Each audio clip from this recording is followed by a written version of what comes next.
para mí ha sido complicado. Aquí la tenéis. Un segundo, no os estoy compartiendo. Un momentito, por favor.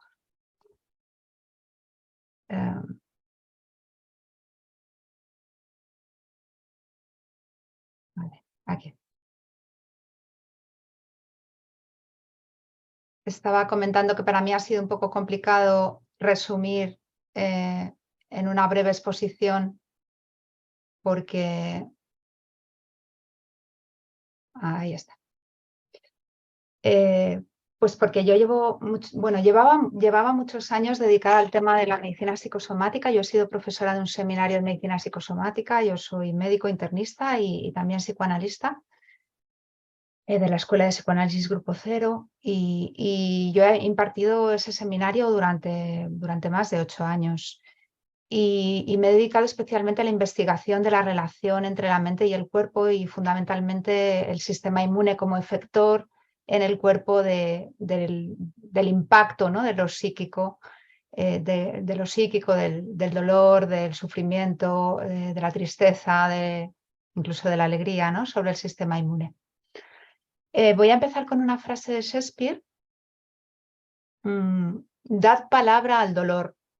El dolor que no habla gime en el corazón hasta que lo rompe. Es una frase que me parece muy hermosa porque realmente si escucháramos más a nuestros pacientes y si les dejáramos hablar, yo creo que pasaría otra cosa, ¿no? con la medicalización y con la salud mental. Bien, viajemos, dice esta diapositiva, ¿no? Este cuadro es un cuadro de André Brulliet, un pintor francés que pinta a Charcot en la Salpêtrière. Aquí tenéis, no sé si se ve, Charcot con su paciente histérica mostrando a los médicos que estaban estudiando en ese momento cómo era un paroxismo histérico. La histeria, lo que se conoce ahora como trastornos somatoformes, fue una de las primeras modelos de la afectación de lo psíquico, de los afectos, de las emociones en el cuerpo. Este se llama Lección clínica en la Salpêtrière, este cuadro, y nos muestra cómo el modelo de la histeria, el modelo de los trastornos disociativos, nos muestra la actuación de una frase en el cuerpo. La paciente con un trastorno disociativo no es capaz de decir no puedo dar un paso más en mis propósitos vitales, ¿no? Sino que ella actúa esa frase y deja de caminar y no puede moverse y tiene una alteración de la marcha. Eso es lo que sucede en la histeria y es un modelo de la afectación del cuerpo por lo psíquico. Los fundamentos que voy a presentar brevemente, obviamente, porque tenemos muy poquito tiempo, para hablaros hoy de este tema, del impacto que tiene el sistema inmune en las emociones y viceversa, las emociones en el sistema inmune también, son fundamentalmente los postulados teóricos del psicoanálisis, ciencia en la que yo me he formado especialmente, los hallazgos de la psiconeuroendocrinoinmunología, que es una ciencia que aparece a mediados de los años 80, y que nos permite entender cómo interactúan los sistemas nervioso, endocrino e inmune. Y también los progresos de la neurociencia con dos cosas fundamentales, la idea de plasticidad neuronal, es decir, nuestro sistema neuronal, nuestra red neuronal, tiene capacidad de transformación y de cambio y hay elementos externos como puede ser la palabra que pueden transformar esa red neuronal, esas relaciones interneuronales. Y la epigenética, ¿no? que es lo mismo, ¿no? que una cosa son los genes y otra cosa son cómo se expresan esos genes y en esa expresión genética puede haber influencias varias, entre ellas pues, vivencias personales, maneras de pensar la realidad, maneras familiares de vivir, etcétera, etcétera. La plasticidad neuronal, el concepto de plasticidad, discute con la antigua oposición entre una etiología orgánica y una etiología psíquica, ¿no? Porque luego lo vamos a ver. Se hablaba en un momento de somatopsíquico, que eran las alteraciones corporales que producían un cambio emocional o un cambio psíquico. Por ejemplo, si te han dicho que tienes cáncer, ¿cómo no te vas a deprimir, ¿no? Es decir, eso es un hecho físico que produciría un afecto psíquico. Sin embargo, lo más interesante para mí es la idea de psicosomático, es decir, el poder que tiene lo psíquico incluso de dañar o de sanar el cuerpo, lo orgánico. Entonces nos decía, ¿no? La plasticidad neuronal que hay una ecuación, ¿no? Hay una alteración de los datos de la ecuación al punto de concebir una causalidad psíquica capaz de modelar lo orgánico. Es decir, hay cuestiones emocionales, mentales, concepciones de la realidad, emociones, sensaciones, pensamientos, fantasías que pueden cambiar el cuerpo, que pueden cambiar incluso el número de nuestras células NK, de nuestras células de defensa más inmediata, ¿no? En psicoanálisis, en el seminario que yo impartía de medicina psicosomática, hacíamos una clasificación de los trastornos psíquicos que afectaban a lo somático, hablando de un grupo de trastornos funcionales, trastornos corporales funcionales, en los que incluíamos la histeria o los trastornos somatoformes, con el síntoma, por ejemplo, muy frecuente de la disfagia, pacientes que tienen el bolo histérico o el nudo histérico que no pueden tragar, y la neurosis de angustia, que todos conocemos como trastorno de ansiedad y que cursa con alteraciones que son más del orden del sistema inmune, del sistema nervioso autónomo, perdón. Arritmias, hipertensión arterial. Y luego están los trastornos corporales orgánicos. Otro grupo sería los trastornos corporales orgánicos, donde podemos encontrar una lesión orgánica objetivable, mientras que los trastornos funcionales puede haber una taquicardia, pero si yo hago una ecografía, ese corazón va a estar normal. Y dentro de estos trastornos corporales orgánicos incluimos dos subgrupos más. Las enfermedades psicosomáticas, como pueden ser el asma o la úlcera, y las enfermedades relacionadas con la depresión o la manía, ¿no? Porque lo que hemos visto es que en el 2001, que fue el año de la salud mental para la OMS, ¿no? Hizo como un año conmemorativo donde publicó un montón de estudios sobre medicina psicosomática y un montón de conclusiones en torno a lo que lo psíquico o las emociones producían en el cuerpo.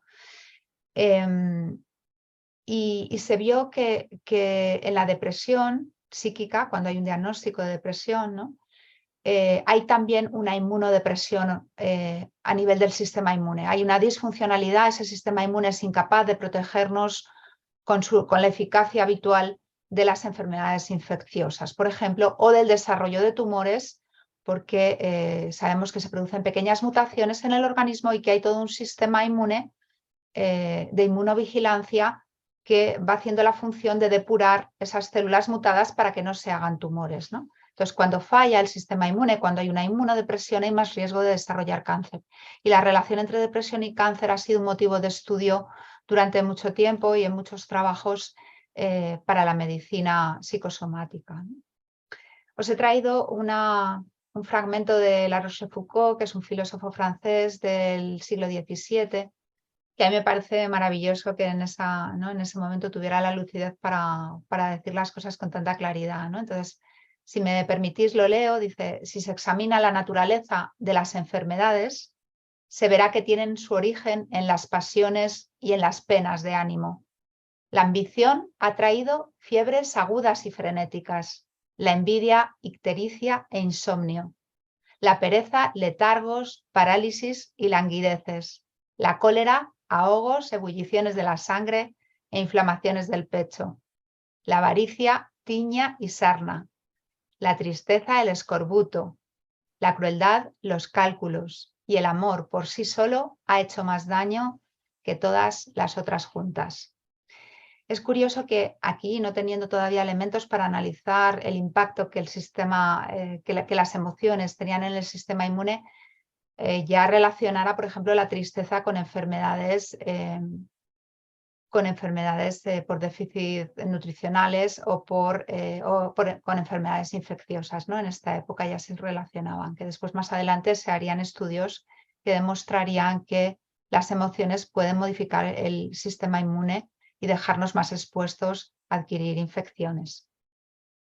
En el mismo orden de ver cómo las emociones impactan en nuestra salud, os he traído también este fragmento de Sigmund Freud, de un texto que a mí me parece fundamental para entender la medicina psicosomática y la relación transferencial con el paciente y la importancia de la relación médico-paciente en la cura, que es un texto que se llama Psicoterapia, Tratamiento por el Espíritu, que es un texto bellísimo de Freud, que deberíamos leer todos los médicos, realmente recomendable. Y ahí nos dice que ciertos estados afectivos permanentes de naturaleza penosa, o como suele decirse depresiva, como la congoja, las preocupaciones o la aflicción, reducen la nutrición del organismo, llevan al envejecimiento precoz, a la desaparición del tejido adiposo y alteraciones patológicas de los vasos sanguíneos. Recíprocamente, bajo la influencia de excitaciones gozosas, de la felicidad, se observa cómo todo el organismo florece y la persona recupera algunas de las manifestaciones de su juventud. Los grandes afectos tienen evidentemente íntima relación con la capacidad de resistencia frente a las enfermedades infecciosas y buen ejemplo de ello es la observación de la susceptibilidad a las enfermedades epidémicas y a la disentería, que es una diarrea infecciosa, que es mucho mayor entre los contingentes de un ejército derrotado que entre los vencedores, ¿no? Es decir, haber sido vencido, haber sido derrotado, tiene mayores posibilidades ese ejército de enfermar, ¿no? Esos soldados de enfermar.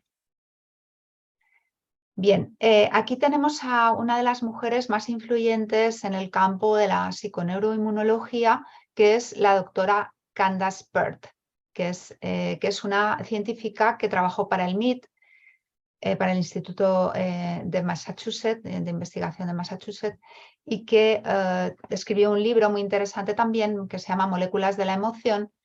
Y a partir de este libro se generó el término de psiconeuroinmunología, junto con otros autores que también lo estaban acuñando en ese momento, que nos habla de esta ciencia que intenta relacionar lo que nos pasa psíquicamente, las emociones, los afectos, cómo vivimos las cosas, cómo nos tomamos la vida, qué pensamos de la gente que nos rodea, cuáles son nuestras fantasías, cuáles son nuestros temores, nuestros deseos, todas esas cosas que hemos resumido quizá un poco groseramente en el término emociones, ¿no? Porque hay mucho más que emociones que influyen en el cuerpo. Entonces ella, ¿no? Candace Pert, escribe este libro, que luego os contaré un poquito la historia de ella si nos da tiempo, y dice que las emociones influyen en si nos mantenemos bien o si nos enfermamos.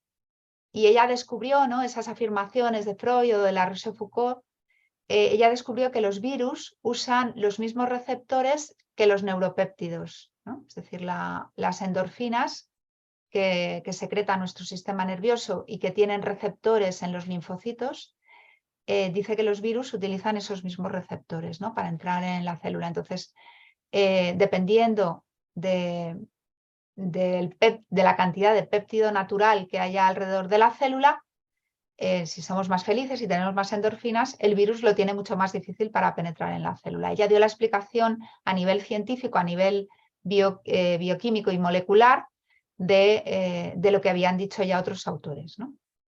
Entonces dice que nuestro estado emocional va a determinar si nos enfermamos o no con la misma carga de virus, porque frente a la misma carga de virus en la habitación hay varias personas y unos se enferman y otros no se enferman. No es solo por cuestiones físicas, sino también por cuestiones psíquicas. Un estado de ánimo elevado, dice, como la felicidad o una predisposición positiva o esperanzada ofrecen alguna protección frente a las enfermedades virales.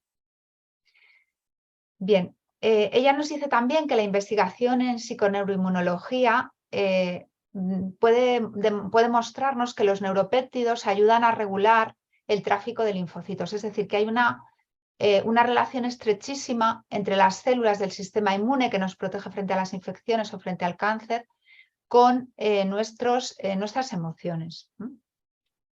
Existe una comunicación bidireccional, ¿no? Dice, los linfocitos también van a producir neuropéptidos. Esto es una cosa que que fue una novedad muy importante para la medicina, descubrir este hecho. Y las células nerviosas también producen citoquinas, que son unas sustancias que se ascribían inicialmente solamente al sistema inmune. Este es el texto de donde está sacado el fragmento de este texto, ¿no? Esta es la cita. Bien, entonces podemos hablar de causalidad psíquica, ¿no? Y tenemos aquí un premio Nobel, Roger Sperry, un premio Nobel de Fisiología, que nos dice que la potencia causal de una idea o de un ideal resulta tan real como el de una molécula, una célula o un impulso nervioso. Tiene ese mismo orden, ¿no? Una idea tiene la misma capacidad de ser patogénica o de curar. Bien, entonces el debate cuerpo-mente versus mente-cuerpo, ¿no? ¿Qué viene primero? ¿Qué es lo que determina lo otro? En 1818, Heinroth acuña el concepto de psicosomático frente al concepto ya conocido de somatopsíquico. El concepto de psicosomático son procesos psíquicos que tienen manifestaciones en el cuerpo, que podemos verlas, que podemos sentirlas. Los somatopsíquicos, una alteración en el cuerpo que secundariamente produce una alteración psíquica, ¿no? Como os decía antes, ¿cómo no va a estar deprimido si le han diagnosticado un cáncer, ¿no? Es como si fuera primero la enfermedad orgánica y luego la depresión. Sin embargo, con el concepto de psicosomático, vemos que justamente en el cáncer la depresión estaba antes. La depresión estaba antes, aunque pasara desapercibida, y ha sido la causa de una inmunodepresión, de un fallo en la inmunovigilancia y probablemente ha ayudado o ha coadyuvado al desarrollo de ese tumor. Y luego una cosa muy importante, ¿no? Y es que yo quiero dar relevancia hoy en mi conferencia frente a la bioquímica, frente a la causalidad en los neurotransmisores, a la palabra, al lenguaje. Al nacer nos precede el lenguaje, ya tenemos un nombre, incluso una serie de opiniones y de deseos sobre nosotros. Este niño es inquieto, va a ser futbolista, será médico como su padre. Nacemos, por tanto, por el canal del lenguaje, nacemos a las frases de otros. Un ejemplo muy típico de lo psicosomático es una cuestión fisiológica, que es el rubor. Sentimos vergüenza y eso nos produce un cambio fisiológico inmediato, que es el enrojecimiento de las mejillas, ¿no? Ahí se ve claramente cómo una frase puede impactar en el cuerpo, cómo lo psíquico puede impactar en el cuerpo. Bien, la psiconeuroinmunología se desarrolla a partir de la aplicación de los experimentos de Pavlov al condicionamiento del sistema inmune. Esto fue importante porque vieron que un estímulo condicionado podía producir una alteración del sistema inmune sin que estuviera la noxa. Esto lo hicieron con un quimioterápico. Dieron a una serie, los ratoncitos pobres míos, que siempre se les ha utilizado para torturarlos en el laboratorio y que nosotros podamos aprender cosas, pues les daban un quimioterápico muy potente que era inmunosupresor, y a la vez les daban agua azucarada. Entonces ellos relacionaron el agua azucarada con el efecto del inmunosupresor sobre el sistema inmune. Y después se vio que presentándoles solo el agua azucarada, el sistema inmune producía el mismo cambio, ¿no? Es decir, no necesitaba ya que estuviera el quimioterápico. Esto fue importante, ¿no? Porque se vio que había otras cosas más, además de las cuestiones físicas que estaban influyendo, ¿no? Que había una concepción, había una memoria que estaba condicionando la respuesta del sistema inmune. Los descubrimientos de Candansper son súper importantes, ¿no? Candansper fue una joven estudiante en el año 72 cuando descubre el receptor opioide. Y ella empieza a investigar con el receptor con el mecanismo del receptor de la insulina, que se investigaba por análogos. Se ponían análogos de la insulina en el receptor y así se descubrió el receptor. Y ella quiso utilizar la misma vía, pero su experimento fracasó y lo repitió una y otra vez hasta que su jefe de laboratorio, que era el doctor Son, le dijo: basta, no te doy más dinero para seguir haciendo este experimento que no funciona. Y entonces ahí ella pensó si con el antagonista del receptor que se unía de manera más prolongada podría conseguir finalmente detectar ese receptor, ¿no? ¿Por qué se le ocurre a ella que puede haber receptores de opioides en el cerebro? Porque cuando ella sufre una caída de un caballo y cuando está en el hospital con las vértebras rotas le ponen morfina. Entonces ella estaba recién parida, tenía a su hijito pequeño y a su marido que era militar y trabajaba todo el día, solos en casa, y ella en el hospital toda enyesada y sin poder moverse y sin poder atenderles a ellos. Entonces ella estaba muy preocupada y cuando le pusieron el opiáceo de repente empezó a sentir que todo le daba lo mismo, que le daba lo mismo que su marido no pudiera cocinar, que le daba lo mismo que su hijito estuviera pequeño, que le daba lo mismo todo. Entonces dijo, uy, esto tiene que tener receptores en el sistema nervioso. Y efectivamente así los descubrió. Descubrió los receptores en el sistema nervioso para opiáceos exógenos. Y luego, más allá de esto, descubrió que también las células del sistema inmune tenían receptores para estos opiáceos, para estas moléculas que también secretamos de manera endógena, ¿no? Aparte de los opiáceos exógenos, hay también una secreción endógena. Bien.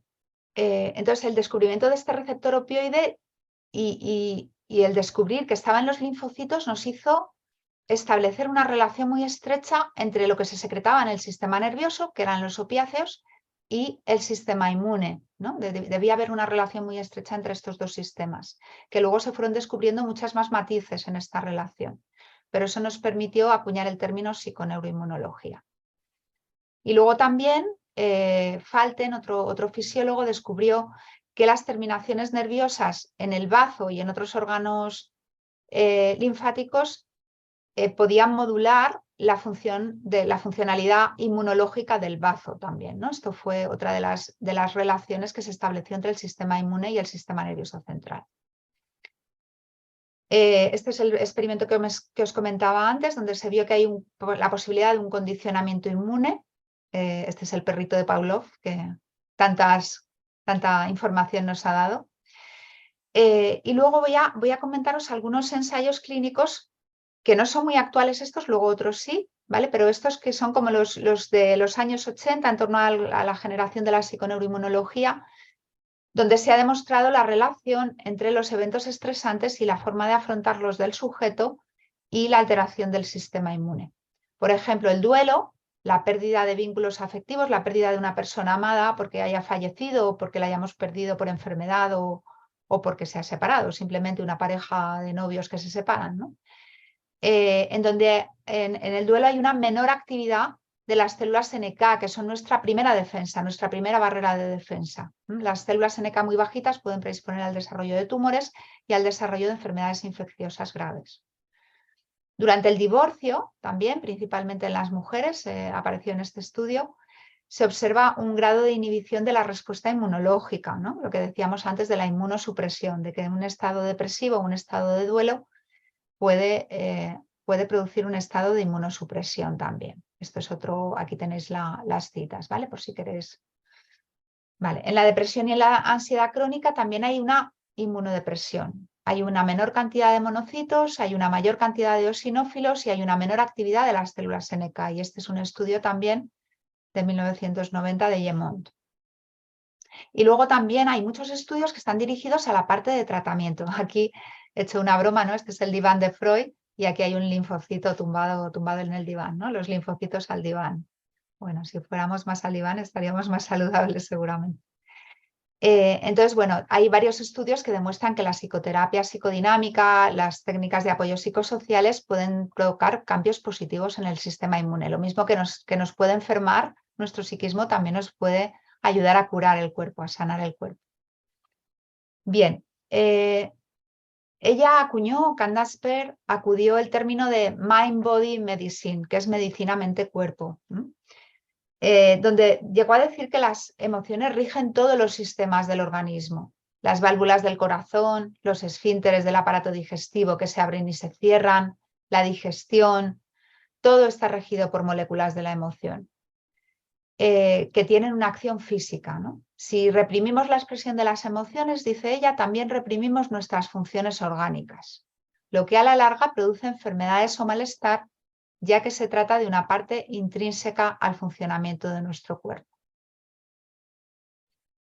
También nos dijo que es imposible separar lo psíquico de lo físico, que somos un cuerpo complejo, que tenemos toda esa complejidad de que nuestras células no están en una placa de Petri, nuestras células están inmersas en nuestro cuerpo, que están rodeadas de nuestras emociones, de nuestros pensamientos, de nuestros afectos, de nuestras fantasías, etcétera, ¿no? Nuestras creencias, expectativas. Ella acuñó entonces el término red psicosomática, ¿vale? Para hablar de esta cuestión, de esta relación entre el sistema inmune, el sistema nervioso, nuestros pensamientos, nuestros afectos, ¿no? Y dijo que la información de las células secretoras de neuropéptidos producen cambios fisiológicos. Por ello, la información se convierte en el enlace entre la psique, entre el psiquismo y el cuerpo. Esas moléculas de información usan un lenguaje para comunicarse, que es el lenguaje de los neuropéptidos, ¿no? Y hay una comunicación entre el sistema nervioso, el sistema endocrino, con toda su secreción hormonal, y el sistema inmunológico. Entonces, ella dijo, como conclusión, que los péptidos son la manifestación bioquímica de las emociones. Alejandra, perdona que te interrumpa, Sí, nos quedan 5 minutos. Ya estoy terminando. Bueno, quizá sea más interesante. Mira, voy a ir a la frase final, a la diapositiva final. Aquí tenéis un estudio muy interesante que os dejo aquí, supongo que os pasarán también la presentación. Es un estudio que se llama... No, perdón, este es el de psicoterapia, no, quería mostraros otro. Más adelante es este, pero no se ve muy bien. A ver, aquí. El de Neuroimmune Interaction, ¿no? Desde el cerebro al sistema inmune. Aquí nos explica muy bien, es un trabajo del 2016, todas las interacciones entre el sistema inmune y el sistema. Bien, el efecto placebo es una manera muy interesante de ver el impacto de los psíquicos sobre el cuerpo, porque estás tomando algo que no tiene bioquímicamente nada y sin embargo te está haciendo un efecto, y es por el médico que te lo da, ¿no? O sea, el mayor placebo es el médico y la relación médico-paciente. Y para finalizar, quería decir que la ciencia moderna aún no ha encontrado un medicamento tranquilizador tan eficaz como lo son unas palabras bondadosas. Esta es una frase de Sigmund Freud. Me parece que tenemos que escuchar más, conversar más con los pacientes y taparles menos la boca con psicofármacos.